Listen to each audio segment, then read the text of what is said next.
बहनों भाइयों, हम सबको एक बात को ध्यान में रखना होगा। रास्ते अलग अलग हो सकते हैं, लेकिन हर राह मंजिल तक पहुंचती है।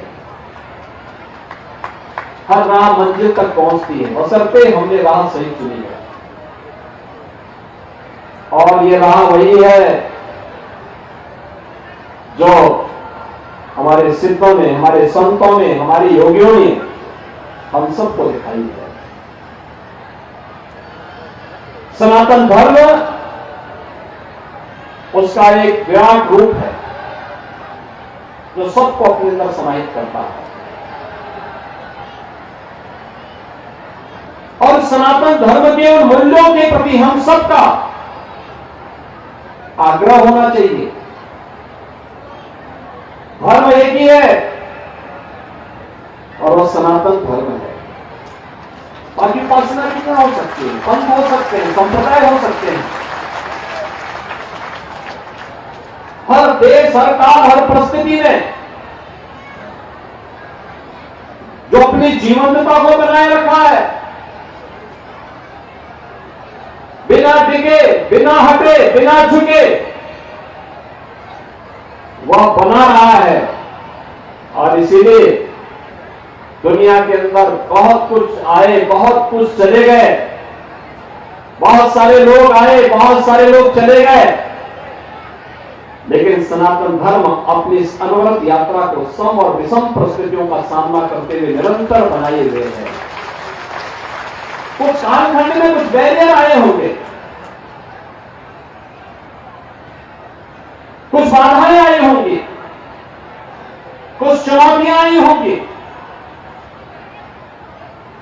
अगर हमने बाधाओं का सामना नहीं किया, वे कुछ दिन तक, कुछ देरी तक उन्होंने समाज को चुनौती दी होगी, सनातन धर्मावलंबियों को चुनौती दी होगी।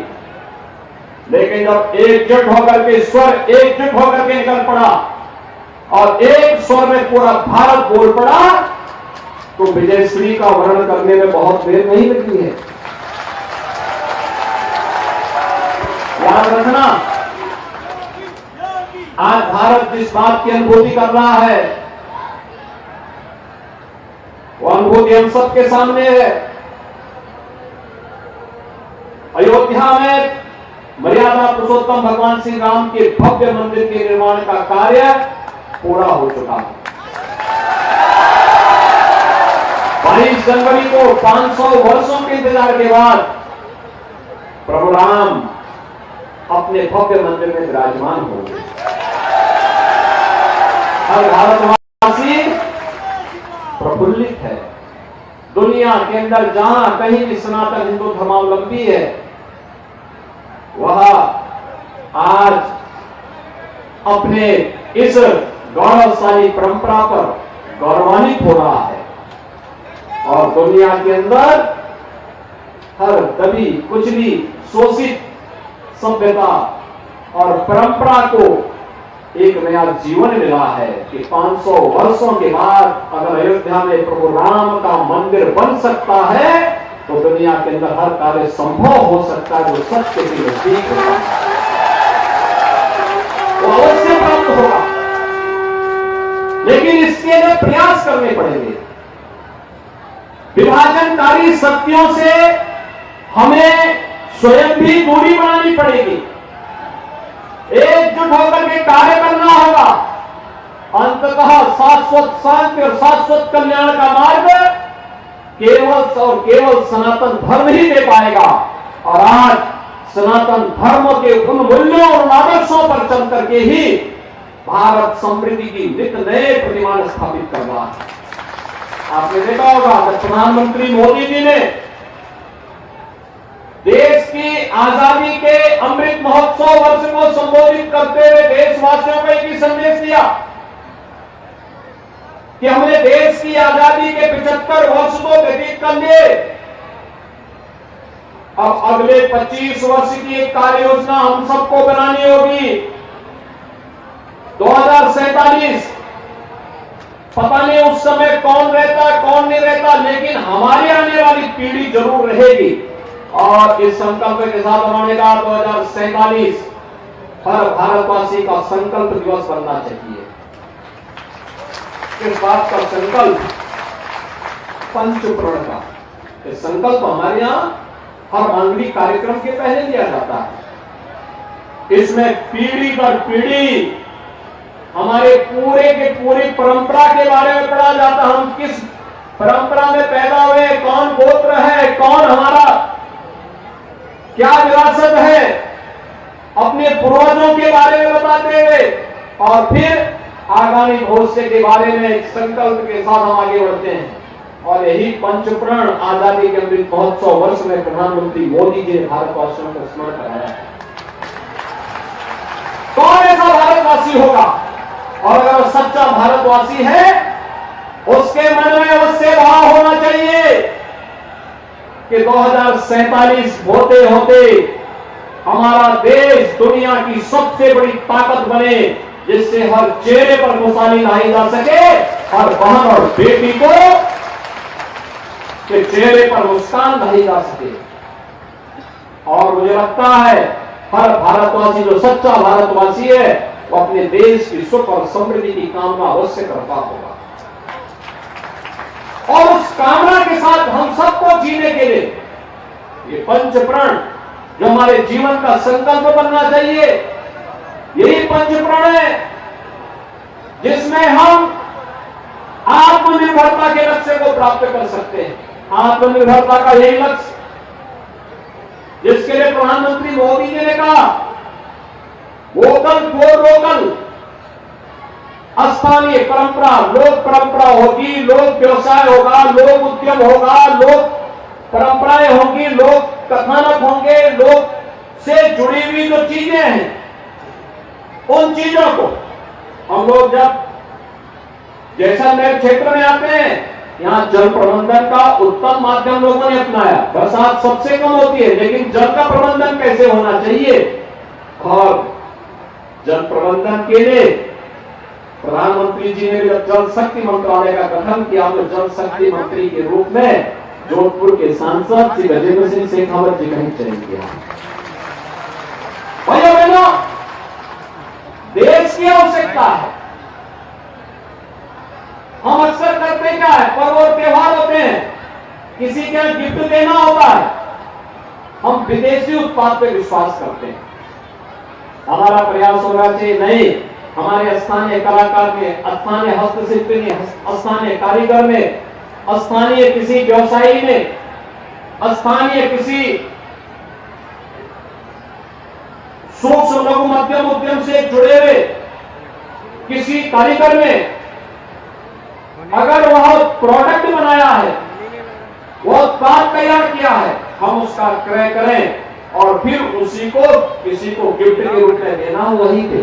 क्यों हम विदेशी कार्यों के चक्कर में पड़ते हैं, विदेशी चीजों के, विदेशी प्रोडक्ट के पीछे क्यों भागते हैं?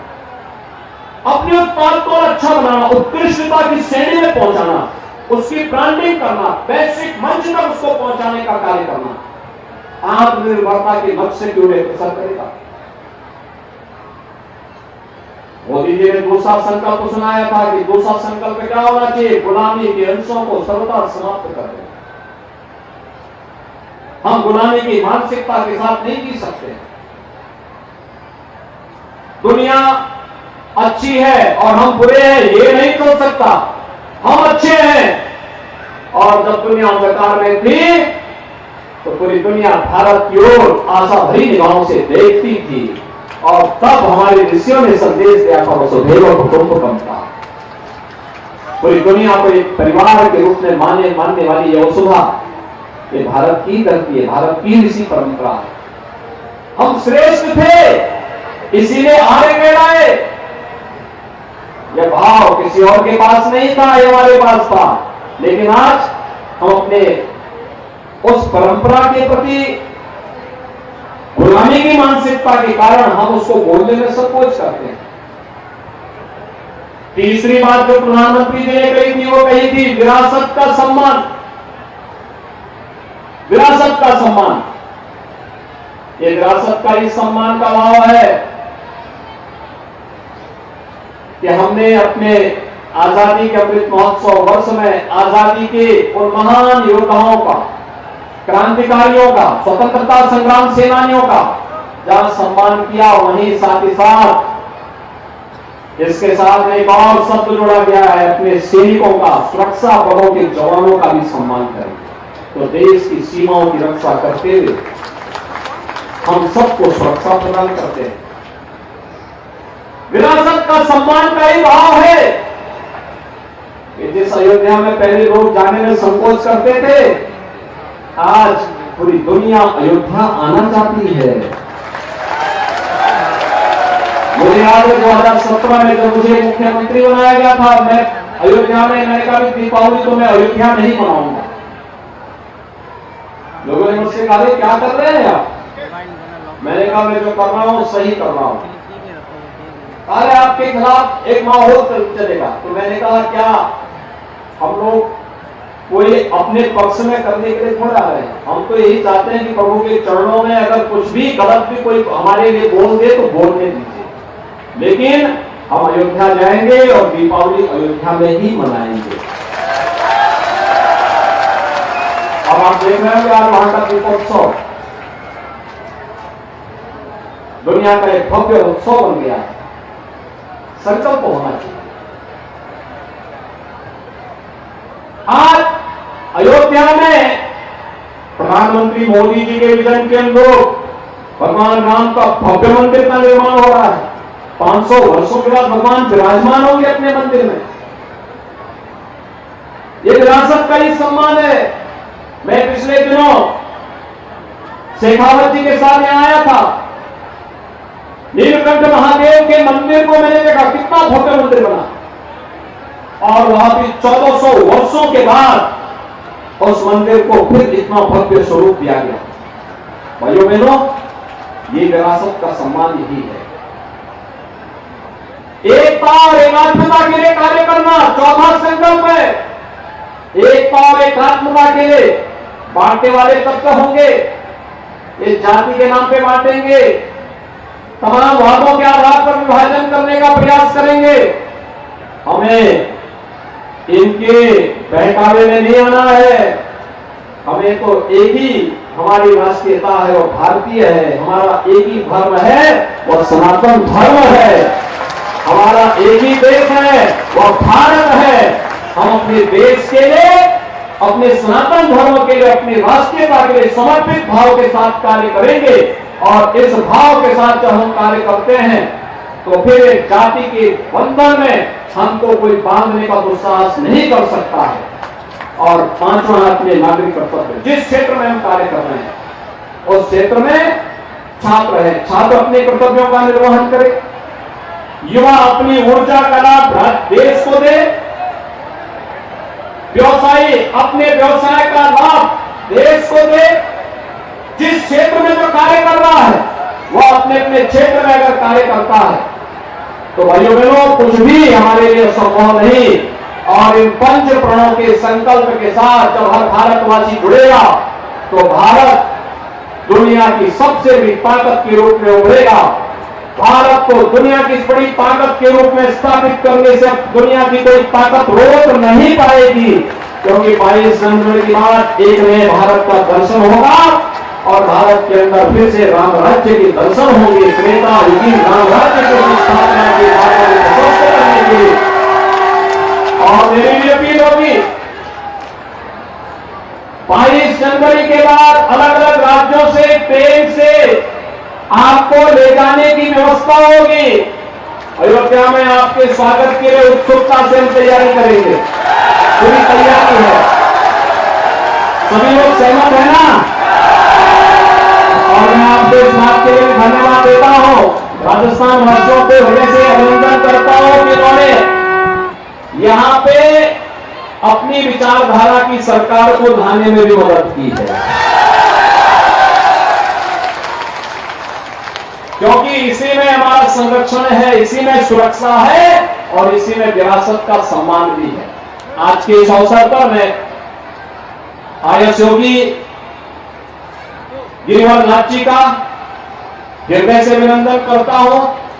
आज उनको चादर उड़ाया जा रहा है। आईएस योगी कैलाशनाथ जी महाराज की विरासत को वे आगे बढ़ाएंगे। चित्त श्रोमणी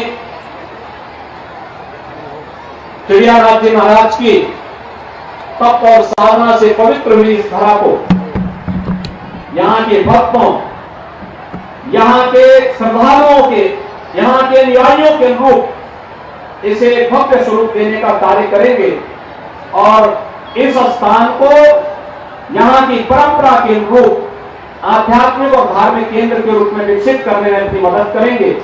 हमारी बधाई इनको है, शुभकामनाएं इनको है।